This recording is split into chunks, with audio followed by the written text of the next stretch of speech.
ओम नमो भगवते वासुदेवाय। श्रीमद् भागवत महापुराण प्रथम खंड अध्याय पहला। देवर्षि नारद की भक्ति से भेंट। सच्चिदानंद स्वरूप भगवान श्री कृष्ण को हम नमस्कार करते हैं, जो जगत की उत्पत्ति, स्थिति और विनाश के हेतु तथा आध्यात्मिक, आधिदैविक और आधिभौतिक तीनों प्रकार के तापों का नाश करने वाले हैं। जिस समय श्री शुकदेव जी का यज्ञोपवीत संस्कार भी नहीं हुआ था तथा लौकिक वैदिक कर्मों के अनुष्ठान का अवसर भी नहीं आया था, तभी उन्हें अकेले ही संन्यास लेने के लिए घर से जाते देखकर उनके पिता व्यास जी विरह से कातर होकर पुकारने लगे, बेटा बेटा तुम कहाँ जा रहे हो। उस समय वृक्षों ने तन्मय होने के कारण श्री शुकदेव जी की ओर से उत्तर दिया था। ऐसे सर्वभूत हृदय स्वरूप श्री शुकदेव मुनि को मैं नमस्कार करता हूँ। एक बार भागवत कथामृत का रसास्वादन करने में कुशल मुनिवर शौनक जी ने नैमिषारण्य क्षेत्र में विराजमान महामती सूत जी को नमस्कार करके उनसे पूछा, सूत जी, आपका ज्ञान अज्ञानांधकार को नष्ट करने के लिए करोड़ों सूर्यों के समान हैं। आप हमारे कानों के लिए रसायन अमृत स्वरूप सार गर्भित कथा कहिए। भक्ति, ज्ञान और वैराग्य से प्राप्त होने वाले महान विवेक की वृद्धि किस प्रकार होती है तथा वैष्णव लोग किस तरह इस माया मोह से अपना पीछा छुड़ाते हैं। इस घोर कलिकाल में जीव प्राय आसुरी स्वभाव के हो गए हैं। विविध क्लेशों से आक्रांत इन जीवों को शुद्ध दैवी शक्ति संपन्न बनाने का सर्वश्रेष्ठ उपाय क्या है। सूत जी, आप हमें कोई ऐसा शाश्वत साधन बताइए जो सबसे अधिक कल्याणकारी तथा पवित्र करने वालों में भी पवित्र हो तथा जो भगवान श्री कृष्ण की प्राप्ति करा दे। चिंतामणि केवल लौकिक सुख दे सकती हैं और कल्प वृक्ष अधिक से अधिक स्वर्गीय संपत्ति दे सकता है, परंतु गुरुदेव प्रसन्न होकर भगवान का योगी दुर्लभ नित्य वैकुंठ धाम दे देते हैं। सूत जी ने कहा, शौनक जी, तुम्हारे हृदय में भगवान का प्रेम है, इसलिए मैं विचार कर तुम्हें संपूर्ण सिद्धांतों का निष्कर्ष सुनाता हूँ, जो जन्म मृत्यु के भय का नाश कर देता है, जो भक्ति के प्रवाह को बढ़ाता है और भगवान श्री कृष्ण की प्रसन्नता का प्रधान कारण है। मैं तुम्हें वह साधन बतलाता हूँ, उसे सावधान होकर सुनो। श्री शुकदेव जी ने कलियुग में जीवों के काल रूपी सर्प के मुख का ग्रास होने के त्रास का आत्यंतिक नाश करने के लिए श्रीमद् भागवत शास्त्र का प्रवचन किया है। मन की शुद्धि के लिए इससे बढ़कर कोई साधन नहीं है। जब मनुष्य के जन्म जन्मांतर का पुण्य उदय होता है, तभी उसे इस भागवत शास्त्र की प्राप्ति होती है। जब शुकदेव जी राजा परीक्षित को यह कथा सुनाने के लिए सभा में विराजमान हुए, तब देवता लोग उनके पास अमृत का कलश लेकर आए। देवता अपना काम बनाने में बड़े कुशल होते हैं, अतः यहाँ भी सबने शुकदेव मुनि को नमस्कार करके कहा, आप यह अमृत लेकर बदले में हमें कथामृत का दान दीजिए। इस प्रकार परस्पर विनिमय हो जाने पर राजा परीक्षित अमृत का पान करें और हम सब श्रीमद् भागवत रूप अमृत का पान करेंगे। इस संसार में कहाँ कांच और कहाँ महामूल्य मणि तथा कहाँ सुधा और कहाँ कथा। श्री शुकदेव जी ने यह सोचकर उस समय देवताओं की हंसी उड़ा दी। उन्हें भक्ति शून्य कथा का अनाधिकारी जानकर कथामृत का दान नहीं किया। इस प्रकार यह श्रीमद् भागवत की कथा देवताओं को भी दुर्लभ है। पूर्व काल में महाभागवत के श्रवण से ही राजा परीक्षित की मुक्ति देखकर ब्रह्मा जी को भी बड़ा आश्चर्य हुआ था। उन्होंने सत्यलोक में तराजू बांधकर सब साधनों को तौला। अन्य सभी साधन तौलने में हल्के पड़ गए। अपने महत्व के कारण भागवत ही सबसे भारी रहा। यह देखकर ऋषियों को बड़ा विस्मय हुआ। उन्होंने कलियुग में इस भगवत रूप भगवत शास्त्र को ही पढ़ने सुनने से तत्काल मोक्ष देने वाला निश्चय किया। सप्ताह विधि से श्रवण करने पर यह निश्चय ही भक्ति प्रदान करता है। पूर्व काल में इसे दया परायण सनकादि ने देवर्षि नारद को सुनाया था। यद्यपि देवर्षि ने पहले ब्रह्मा जी के मुख से इसे श्रवण कर लिया था, तथापि सप्ताह श्रवण की विधि तो उन्हें सनकादि की ने ही बताई। शौनक जी ने पूछा, सांसारिक प्रपंच से मुक्त एवं विचरणशील नारद जी का सनकादि जी के साथ संयोग कहाँ हुआ और विधि विधान के श्रवण में उनकी प्रीति कैसे हुई? सूत जी कहते हैं, अब मैं तुम्हें यह भक्तिपूर्ण कथानक सुनाता हूँ जो श्री शुकदेव जी ने मुझे अपना अनन्य शिष्य जानकर एकांत में सुनाया था। एक दिन विशालापुरी में वे चारों निर्मल ऋषि सत्संग के लिए आए। वहां उन्होंने नारद जी को देखा। सनकादि ने पूछा, ब्रह्मन, आपका मुख उदास क्यों हो रहा है? आप चिंतातुर कैसे हैं? इतनी जल्दी जल्दी आप कहाँ जा रहे हैं? आपका आगमन कहाँ से हो रहा है? इस समय तो आप उस पुरुष के समान व्याकुल जान पड़ते हैं जिसका सारा धन लूट गया हो। आप जैसे आसक्ति रहित पुरुषों के लिए यह उचित नहीं है। इसका कारण बताइए। नारद जी कहते हैं, मैं सर्वोत्तम लोक समझकर पृथ्वी में आया था। यहाँ पुष्कर, प्रयाग, काशी, गोदावरी, हरिद्वार, कुरुक्षेत्र, श्रीरंग और सेतुबंध आदि कई तीर्थों में मैं इधर उधर विचरता रहा, किंतु मुझे कहीं भी मन को संतोष देने वाली शांति नहीं मिली। इस समय अधर्म के सहायक कलियुग ने सारी पृथ्वी को पीड़ित कर रखा है। अब यहाँ सत्य, तप, शौच, बाहर भीतर की पवित्रता, दया, दान आदि कुछ भी नहीं है।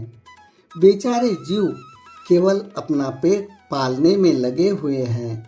वे असत्यभाषी, आलसी, मंदबुद्धि, भाग्यहीन, उपद्रवग्रस्त हो गए हैं। जो साधु संत कहे जाते हैं वे पूरे पाखंडी हो गए हैं। देखने में तो वे विरक्त है, किंतु स्त्री, धन आदि सभी का परिग्रह करते हैं। घरों में स्त्रियों का राज्य है। साले सलाहकार बने हुए हैं। लोभ से लोग कन्या विक्रय करते हैं और स्त्री पुरुषों में कलह मचा रहता है। महात्माओं के आश्रम, तीर्थ और नदियों पर यौनों विधर्मियों का अधिकार हो गया है। उन दुष्टों ने बहुत से देवालय भी नष्ट कर दिए हैं। इस समय यहाँ न कोई योगी है, न सिद्ध है, न ज्ञानी है और न सत्कर्म करने वाला ही है। सारे साधन इस समय कलिरूप दावानल से जलकर भस्म हो गए हैं। इस कलयुग में सभी देशवासी बाजारों में अन्न बेचने लगे हैं। ब्राह्मण लोग पैसा लेकर वेद पढ़ाते हैं और स्त्रियां वेश्यावृत्ति से निर्वाह करने लगी है। इस तरह कलयुग के दोष देखता और पृथ्वी पर विचरता हुआ मैं यमुना जी के तट पर पहुंचा, जहां भगवान श्री कृष्ण की अनेकों लीलाएं हो चुकी हैं। मुनिवरों, सुनिए, वहां मैंने एक बड़ा आश्चर्य देखा। वहां एक युवती स्त्री खिन्न मन से बैठी थी। उसके पास दो वृद्ध पुरुष अचेत अवस्था में पड़े जोर जोर से सांस ले रहे थे। वह तरुणी उनकी सेवा करती हुई कभी उन्हें चेत कराने का प्रयत्न करती और कभी उनके आगे रोने लगती थी। वह अपने शरीर के रक्षक परमात्मा को दसों दिशाओं में देख रही थी। उनके चारों ओर सैकड़ों स्त्रियां उसे पंखा झल रही थी और बार बार समझाती जाती थी। दूर से यह सब चरित देखकर मैं कुतूहलवश उनके पास चला गया। मुझे देखकर वह युवती खड़ी हो गई और बड़ी व्याकुल होकर कहने लगी।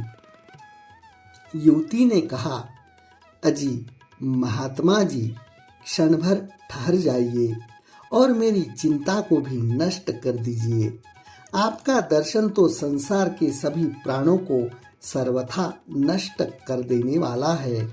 आपके वचनों से मेरे दुख की भी बहुत कुछ शांति हो जाएगी।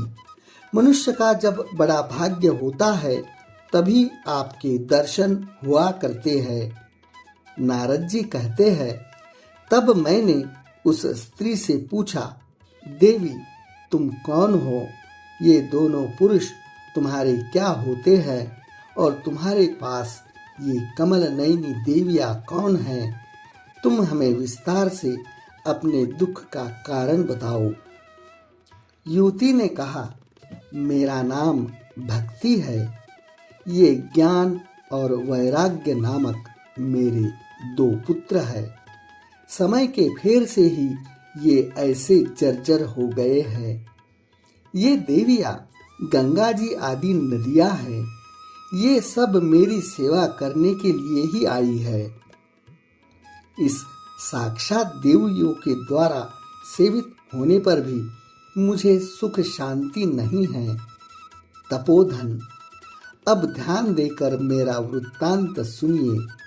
मेरी कथा वैसे तो प्रसिद्ध है, फिर भी उसे सुनकर आप मुझे शांति प्रदान करें। मैं द्रविड़ देश में उत्पन्न हुई, कर्नाटक में बढ़ी, कहीं कहीं महाराष्ट्र में सम्मानित तो हुई, किंतु गुजरात में मुझको बुढ़ापे ने आ घेरा। वहाँ घोर कलयुग के प्रभाव से पाखंडियों ने मुझे अंग भंग कर दिया। चिरकाल तक यह अवस्था रहने के कारण मैं अपने पुत्रों के साथ दुर्बल और निस्तेज हो गई। अब जब से मैं वृंदावन आई तब से पुनः परम सुंदरी रूपवती नवयुवती हो गई हूँ, किंतु सामने पड़े हुए ये दोनों मेरे पुत्र थके मांदे दुखी हो रहे हैं। अब मैं यह स्थान छोड़कर अन्यत्र जाना चाहती हूँ। ये दोनों बूढ़े हो गए हैं, इसी दुख से मैं भी दुखी हूँ। मैं तरुणी क्यों और ये दोनों मेरे पुत्र बूढ़े क्यों? हम तीनों साथ साथ रहने वाले हैं, फिर यह विपरीतता क्यों? होना तो यह चाहिए कि माता बूढ़ी हो और पुत्र तरुण हो। इसी से मैं आश्चर्यचकित चित्त से अपने इस अवस्था पर शोक करती रहती हूँ। आप परम बुद्धिमान एवं योग निधि है, इसका क्या कारण हो सकता है बताइए। नारद जी ने कहा, साध्वी, मैं अपने हृदय में ज्ञान दृष्टि से तुम्हारे संपूर्ण दुख का कारण देखता हूँ। तुम्हें विषाद नहीं करना चाहिए। श्रीहरि तुम्हारा कल्याण करेंगे। सूत जी कहते हैं, मुनिवर नारद जी ने एक क्षण में ही उसका कारण जानकर कहा, देवी सावधान होकर सुनो, यह दारुण कलयुग है। इसी से इस समय सदाचार, योग मार्ग और तप आदि लुप्त हो गए हैं। लोग शठता और दुष्कर्म में लगकर अघासुर बन रहे हैं। संसार में जहाँ देखो वहीं सत्पुरुष दुख से म्लान है और दुष्ट सुखी हो रहे हैं। इस समय जिस बुद्धिमान पुरुष का धैर्य बना रहे वही बड़ा ज्ञानी या पंडित है। पृथ्वी क्रमशः प्रतिवर्ष शेष जी के लिए भार रूप होती जा रही है। अब यह छूने योग्य तो क्या, देखने योग्य भी नहीं रह गई है और न इसमें कहीं मंगल ही दिखाई देता है। अब किसी को पुत्रों के साथ तुम्हारा दर्शन भी नहीं होता। विषयानुराग के कारण अंधे बने हुए जीवों से उपेक्षित होकर तुम जर्जर हो रही हो। वृंदावन के संयोग से तुम फिर नवीन तरुणी तो हो गई हो, अतः यह वृंदावन धाम धन्य है, जहाँ भक्ति सर्वत्र नृत्य कर रही है। परंतु तुम्हारे इन दोनों पुत्रों का यहाँ कोई ग्राहक नहीं है, इसीलिए इनका बुढ़ापा नहीं छूट रहा है। यहाँ इनको कुछ आत्मसुख, भगवत स्पर्श जनित आनंद की प्राप्ति होने के कारण ये सोते से जान पड़ते हैं। भक्ति ने कहा, राजा परीक्षित ने इस पापी कलयुग को क्यों रहने दिया? इसके आते ही सब वस्तुओं का सार न जाने कहाँ चला गया। करुणामय श्री हरि से यह अधर्म कैसे देखा जाता है? मुने, मेरा यह संदेह दूर कीजिए। आपके वचनों से मुझे बड़ी शांति मिली है। नारद जी बोले, यदि तुमने पूछा तो मैं प्रेम से सुनाता हूँ, सुनो। कल्याणी, मैं तुम्हें सब बताऊंगा और तुम्हारा दुख दूर हो जाएगा। जिस दिन भगवान श्री कृष्ण इस भूलोक को छोड़कर अपने परम धाम को पधारे, उसी दिन से यहाँ संपूर्ण साधनों में बाधा डालने वाला कलयुग आ गया। दिग्विजय के समय राजा परीक्षित की दृष्टि पड़ने पर कलयुग दिन के समान उनकी शरण में आया। भ्रमर के समान सारग्रही राजा ने यह निश्चय किया कि इसका वध मुझे नहीं करना चाहिए, क्योंकि जो फल तपस्या, योग एवं समाधि से भी नहीं मिलता, कलयुग में वही फल श्री हरि कीर्तन से ही भली भाली मिल जाता है। इस प्रकार सारहीन होने पर भी उसे इस एक ही दृष्टि से सारयुक्त देखकर उन्होंने कलयुग में उत्पन्न होने वाले जीवों के सुख के लिए ही इसे रहने दिया था।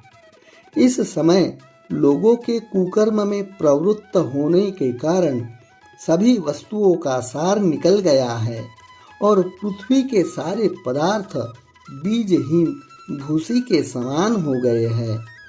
ब्राह्मण केवल अन्न धनादि के लोभवश घर घर एवं जन जन को भागवत की कथा सुनाने लगे हैं, इसीलिए कथा का सार चला गया। तीर्थों में नाना प्रकार के अत्यंत घोर कर्म करने वाले नास्तिक और नारद की पुरुष भी रहने लगे हैं, इसीलिए तीर्थों का भी प्रभाव जाता रहा है। उनका चित्त निरंतर काम, क्रोध, महान लोभ और तृष्णा से तपता रहता है। वे भी तपस्या का ढोंग करने लगे हैं, इसीलिए तप का भी सार निकल गया। मन पर काबू न होने के कारण तथा लोभ, दंभ और पाखंड का आश्रय लेने के कारण एवं शास्त्र का अभ्यास न करने से ध्यान योग का फल मिट गया है।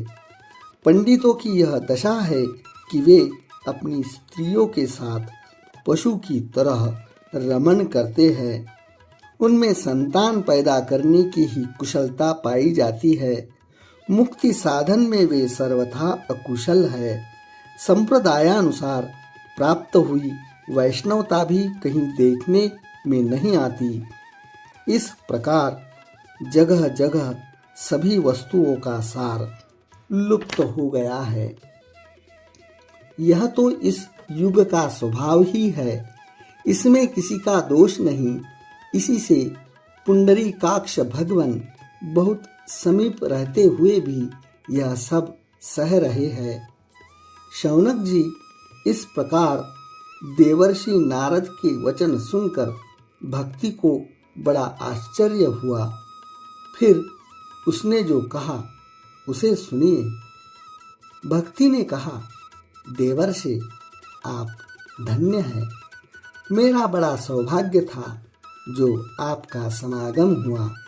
संसार में साधुओं का दर्शन ही समस्त सिद्धियों का परम कारण है। आपका केवल एक बार का उपदेश धारण करके कयाधु कुमार प्रहलाद ने माया पर विजय प्राप्त कर ली थी। ध्रुव ने भी आपकी कृपा से ही ध्रुव पद प्राप्त किया था। आप सर्व मंगलमय और साक्षात श्री ब्रह्मा जी के पुत्र है। मैं आपको नमस्कार करती हूँ। इति श्री पद्म पुराणे उत्तराखंडे श्री भागवत महात्म्ये भक्ति नारद समागमे नाम प्रथमोध्याय संपन्नः।